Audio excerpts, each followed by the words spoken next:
Round 2 of the Rugby World Cup was all about Tier 2 teams. My name is Mark, let's talk rugby.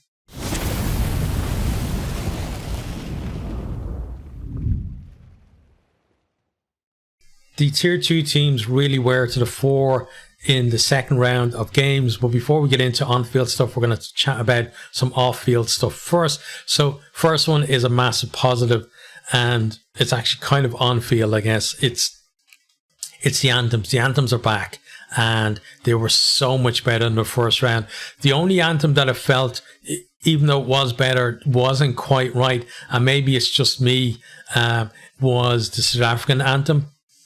And you know, I know a few South Africans watch my channel, so what did you think of it? Because I thought it was a little bit off, but maybe that's just me. Maybe you thought it was fine, but still it was much better than it was, and in the opening weekend. But yeah, so much better seeing that, the players were able to properly sing along, the crowd were able to get involved as well, and it just felt like proper rugby. Again, in terms of the start of the game, getting everybody G'd up for it. And, the anthems are one of the best parts of Test match rugby. And I don't know why they decided to tinker with something that is close to perfection. So hopefully they've learned a lesson, and, it's just going to get better as we go through the tournament. Next thing I want to talk about then is World Rugby. This is a negative this time. World Rugby and the whole, I guess, digital media policy that they have. So I saw a lot of stuff on X, or Twitter as it used to be known, about people getting strikes against if they put up clips and stuff like that.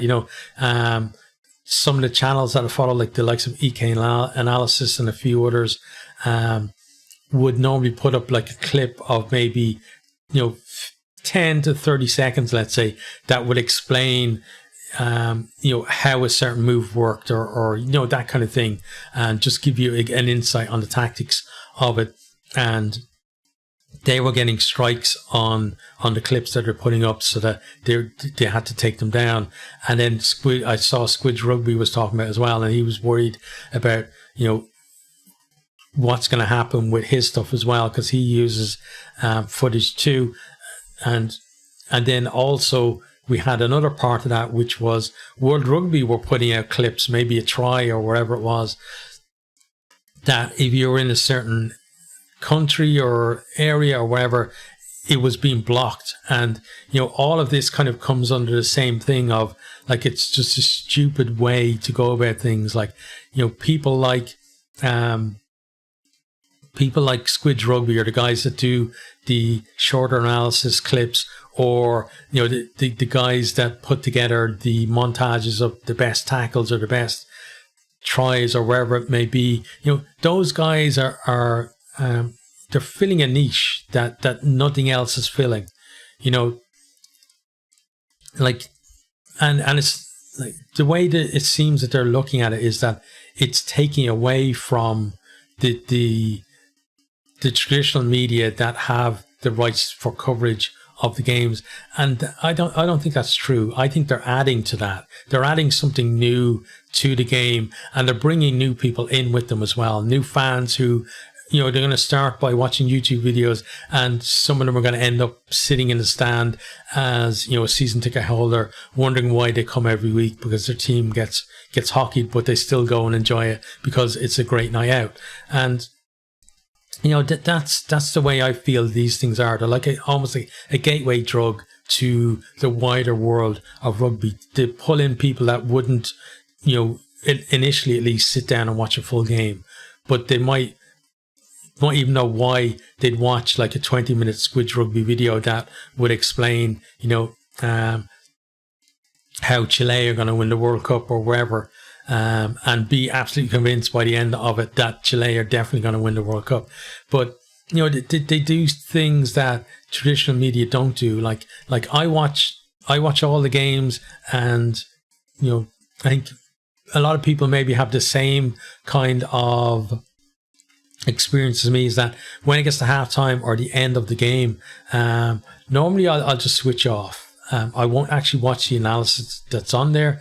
And there's a few reasons for it. One is because, generally there's some muppet on the panel that, for whatever reason, I don't like. It could be that they're just an annoying person, and there's a lot that fall into that category. It could be that they're the way they're talking about a certain team shows that they haven't watched them in the last year or two, that they're talking about the way what the kind of trope is about that team, whether it's, oh, this team has a poor score, or this team loves to run the ball. But if you watch them over the last 2 years, you know that that's not the case anymore, and stuff like that. So it kind of puts me off. There's always one person who I find it hard to listen to on these panels, and I think most people are kind of like that.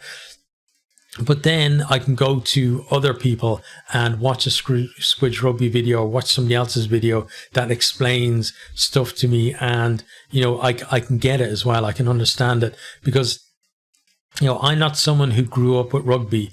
I grew up in an area of Dublin where, like, you played football, and you came home from school, you dropped your bag in the door, and you went out and you played football on the street, and until it was time to come in, and that's what you did. And then I moved to an area in the country where it was all Gaelic games. So, I never really grew up anywhere where rugby was a thing. And for me, as a kid growing up, rugby was just something that was on the TV a couple of times a year, and that was it. I didn't even know that rugby existed outside of Ireland tests and stuff like that. I kind of knew that there were Munster and Leinster and stuff, but I didn't really know, how they played into the whole thing. But then later in life, I discovered it and fell in love with it. And, it has a very, I might talk about this story a bit more in a different video at another time, but has a very personal thing for me, between me and my dad as well with that. But because of that, like, I didn't necessarily understand certain nuances around tactics or formations or stuff like that. So watching these guys helped me to learn that kind of stuff, and to get much better at spotting, trends and what's going on in games. So that stuff has really helped me, and it sure has helped a lot of other people as well. And it's just crazy, I think, the way they're approaching it. And it kind of speaks to the fact as well that a lot of the leadership in World Rugby are very, very old, and I feel like you need someone with a new broom to get in there and get a younger crowd in that understands, the way that modern media works, and to take advantage of that, and to help, use that to grow the sport, rather than stifling it and then stifling your own potential for growth as well, which is stupid. But like, I could talk about that for forever, but I want to move on. So the next thing then that I want to talk about is refereeing decisions. So if you watch the channel for long enough, I do pretty much never criticize referees, because I think they have a very hard job. They don't get paid anywhere near as much as the players. And if it was up to me, I feel that every like professional club and every test team should set aside a, like, whether it's like 0.05 or whatever, like, of their revenue or their TV deals or whatever, to set up a fund so that we can have, honest to God, I know they are professional referees, but honest to God professional referees, where they get paid the money that they deserve. Some of them I think should be on the same amount of money as some of the top players, because that's how important they are to the sport. But back to what I wanted to talk about. It's the inconsistency of decisions, and I'm not understanding it. And I think a lot of people are in the same boat as me. Like, coming off the back of the URC season and the Six Nations, and watching the Rugby Championship and the Champions Cup as well, like, I kind of felt I had an idea of how the officiating was working. I could look at an incident in a game, I could say, okay, that's a yellow card, and I could look at it and that's a red card, and most of the time I get it right.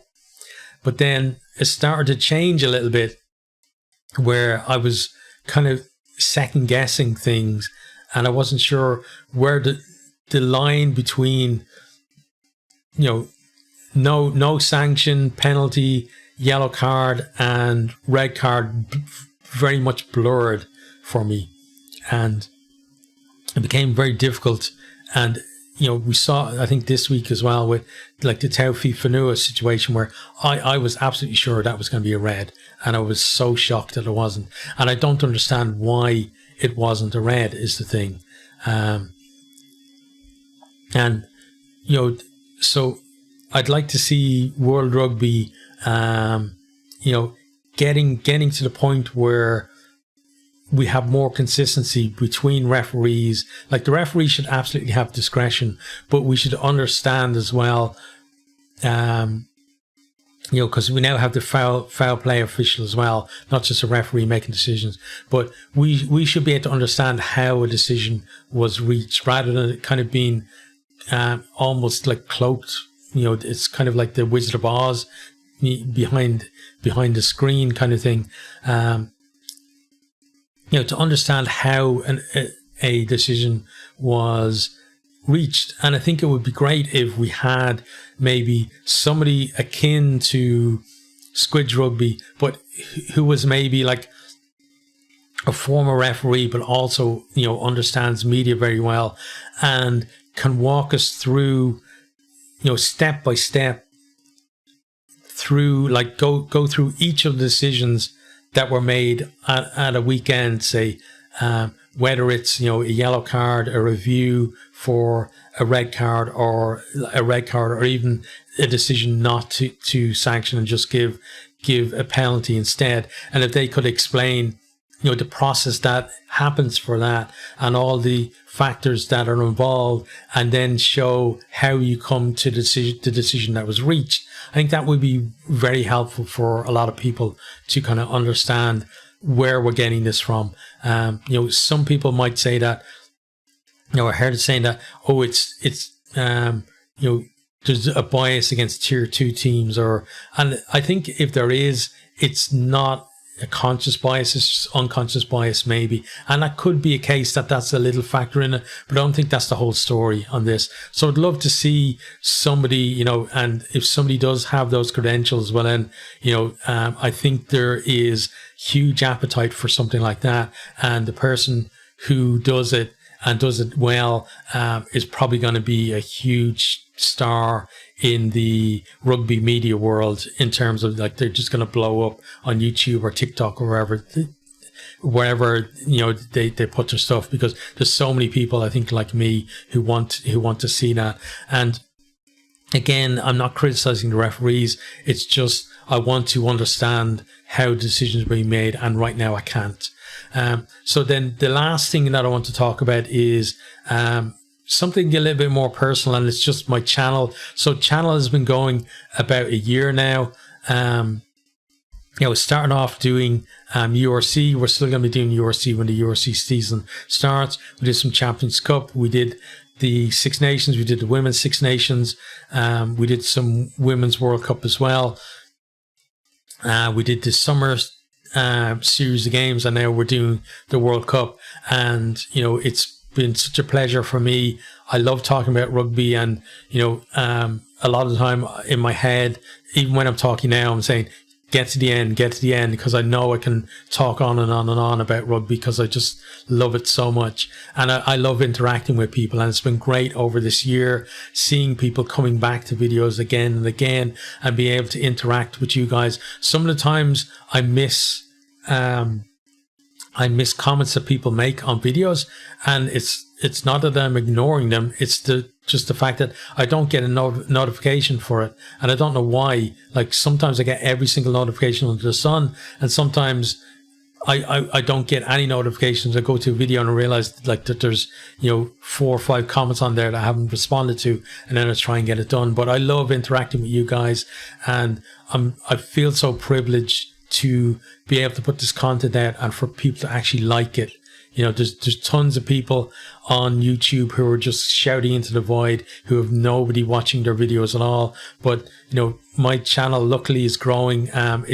It's started to really grow during the World Cup. Still tiny, like we're at just over 350 subscribers, something like that at the moment. So it's not massive, but for me, that is massive. That 350 or whatever it is, people decided that of all the channels they could choose to subscribe to, that they subscribe to mine, and people are still coming back and watching the videos, and I see a lot of the same names all the time, and we can chat together, and I'm getting to kind of know people's personalities from the comments and stuff, and it's great. It feels kind of a little bit like meeting people down the pub and realizing that you both like rugby and bonding over that. I feel that that's what I'm getting to do with some of you guys, and it's just great. So I just want to say I'm really thankful for you guys sticking with me. I know I had problems with audio and stuff like that, and it's still I want to make all that stuff better.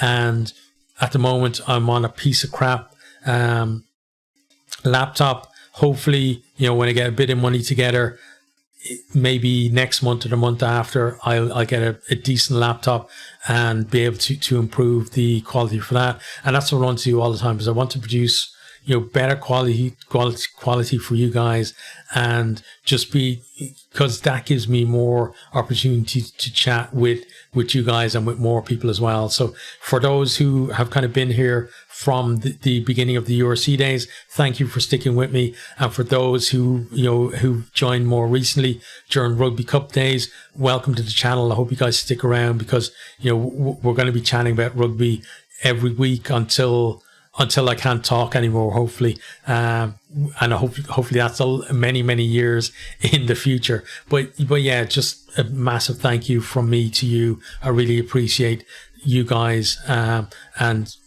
just let's just hope go on together, enjoy the World Cup together. Now let's talk about on-field stuff. So I'm going to try to be brief about each team, so not too much in terms of going too in depth into stuff, because again, this weekend I covered every single game. I did a preview of every game, and I did a review of every game. I'm also doing a Super Brew thing where I make predictions and I talk about how I thought the game was going to go and why I came to my prediction and how I went against it. So that's going to be coming as well. And then I'm working on stats as well for you guys too. So, there's plenty more stuff to talk about for that. But this is just going to be quick. So first of all, France, Uruguay. So France, after that, amazing performance against New Zealand. They came down a bit. They struggled against Uruguay, but they got their win, but Uruguay made them really work for it, and it's so good to see the lesser fancied nations being able to stand up to France, who've pummeled top quality teams this year and last year, and then little Uruguay being able to stand toe to toe with them. Maybe it doesn't matter if they win the game or not. Again, I talk about with this stuff that these players that played against France, that's going to be a game that is going to live long in the memory, for their fans and for younger fans. And somebody who watched that game could be part of the first Uruguay team to beat France or to beat a tier 1 nation. And that's what this stuff is about. Next then, New Zealand 71 and Namibia 3. So New Zealand, I talked about it before in my preview of the game. They have such an ability just to be able to change their entire team almost and still go out and hockey teams. And it just speaks to the depth that they have in New Zealand, and a really good bounce back for them. Namibia, they were up against it the whole way through the game. I was hoping that they would get a try, because again, if you're the player to score that try against the All Blacks, you're going to dine out on that for the rest of your life. But it was a difficult game for them, but they they had periods where they kind of showed that there is some potential there. If they can get more games in between World Cups, they're going to be much better. Next time we have Samoa 43, Chile 10. These two teams, they both wanted to throw the ball around. Samoa started a little slowly, but then got into a rhythm and got the win. Chile looked really good in patches. And again, a team that is showing so much potential for the future, and just all around very entertaining game, I felt. Next then, Wales 28, Portugal 8. So Wales after that, really good performance against Fiji in the first round, struggled against Portugal, but a lot of their struggles were down to Portugal. Portugal were so good. And again, it just speaks to the fact that we need to be supporting these teams more and getting them, giving them a pathway into something like the Six Nations, and not just talking about, sometime in the future, at some indefinite date that could be like 10 years, 20 years, 50 years time, they might get, a seat at the top table. But yeah, Portugal did excellent. Wales, though, another win.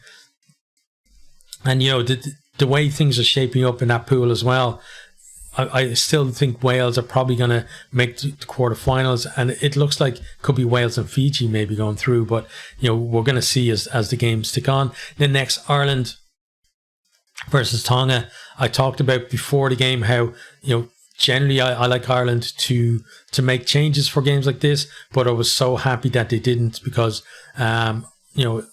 I felt that they might struggle in this one if they did. And, Tonga really made us work for that. Fair play to them. Some really good play for them. And again, a team that they're showing that if they get a bit more support, they're going to be very competitive at this level. Ireland, they got their win. Again, they were made to work for it, but, it was a really good performance from Ireland in the end as well. Next then, South Africa 76, Romania 0. South Africa, like New Zealand, they've got such depth, and being able to make that many changes and come up with that scoreline, it just speaks to that. The fact as well that, they had 2 hookers and 3 scrum halves on the field at the same time, and they had 4 scrum halves in their matchday squad. Was amazing as well. It was crazy. But yeah, just such amazing depth from them. And they went from, a scary controlling win against Scotland last week to just tearing Romania apart in this one. Romania now, they've shipped like more than 150 points between their first 2 games, and they're easily the worst team in this competition. But we're seeing with the other teams in Europe, the likes of Portugal, but also teams that didn't qualify, the likes of Spain, Belgium, etc., that the quality is increasing all the time below the Six Nations in Europe. And if Romania don't improve, it's going to be a long time before they qualify for a Rugby World Cup again, because there are too many teams that are going to overtake them. Next then, Australia 15, Fiji 22. So I talked about this as well. I don't see this as a shock, because Fiji were higher ranked coming into this tournament. They were in much better form, and I think, given the way Australia picked their squad, I think Fiji have a better team and a more experienced team as well. Australia is going to be interesting to see where they go from here now, because basically their game against Wales now is a must win for them, or they're out of the competition. Fiji absolutely deserve their win, and they put the hand up to say, listen, we are your next tier 1 team. Put us into the Rugby Championship. And I'd love to see both Japan and Fiji getting added to the Rugby Championship. On to then the final game. So England 34, Japan 12. England, they've gone 2 wins from 2. They've beaten what everybody said were going to be their 2 biggest rivals in the pool. They're still not playing well, but they're in a quarterfinal. You have to be realistic about it. They're not going to miss out on the quarterfinal from here, and they still have that chance. Defense was excellent. There are signs a little bit that their attack is improving. They still need to, they still need to take major steps to be to get through a quarterfinal and to be competitive in the semi-final, but they're moving in the right direction. Japan had the opening win against Chile. In this one, they're trying to play like the 2019 Japan, and they're clearly not that team. They don't have the personnel anymore, and the players that they have now don't have the skills that team had. And I think they need to they either need to, maybe after this tournament, find players who can play the way that they want to play, or they need to be a little bit more pragmatic in their play and maybe play a bit more of territory rather than trying to kick, tap penalties and go quickly, because it's not working for them. But, other than England being through to the quarterfinals, Japan still have a good chance, and it's probably between themselves and Argentina to go through. But then you think that, but you've got Samoa in there as well, so one of those three is going to go through, and right now I can't tell you which one. But that is our look at week 2. We will have, as I said, more content for you all through the week again, and then we'll have another chat once round 3 of games are done.